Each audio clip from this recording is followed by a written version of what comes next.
અહીંયા ઘડી એક છોકરી આવે છે અને કહેવા લાગે છે કે 2 કિલો ચોખા આપી દો, અને અહીંયા એક રબર બેન્ડ લગાવી દે છે જેથી ચોખા વધારે આવી શકે એના માટે. પછી જે છોકરી હોય છે કહેવા લાગે છે 2 કિલો ચોખા જલ્દીથી મને આપી દો, મારે મોડું થાય છે, મારે કામ છે, એમ કહીને પછી જોરની બોલતી હોય છે. પછી આ ભાઈ કહેતો હોય છે આપો આપો મેડમ, એમ કહીને પછી આ કહેવા લાગે છે કે આ તૂટેલા છે ચોખા, સારા નીચેથી લાવો કટામાંથી,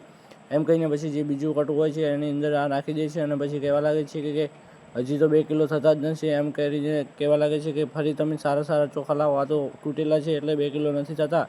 અને ફરી ઓલો ભાઈ લેવા જાય છે એટલે અડધા ચોખા જે થેલી લઈને આવ્યા હોય છે એની અંદર નાખી દે છે. પછી કહેવા લાગે છે કે તમે તો 2 કિલો ચોખા પણ નથી કહી ગયા, એમ કહીને બોલવા લાગે છે અને કહેવા લાગે છે કે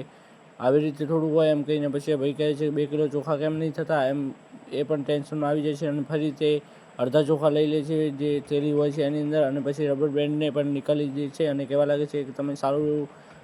ઘીનું ડબલું લાવો, અને એમ કહીને પછી એને ના પાડે છે કે આ ઘીનું ડબલું નથી જોઈતું, એમ કહીને પછી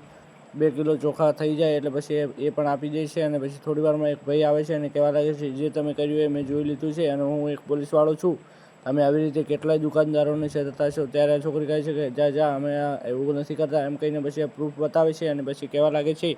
કે હવે તમારે પોલીસ સ્ટેશન જવાનું છે, તમે તૈયાર થઈ જાઓ, એમ કહીને પછી કહેવા લાગે છે કે આ દુકાનદારો કેટલાય છેતરાઈ ગયા છે તમારી આવી ફ્રોડથી, એમ કહીને પછી કહેવા લાગે છે કે આવા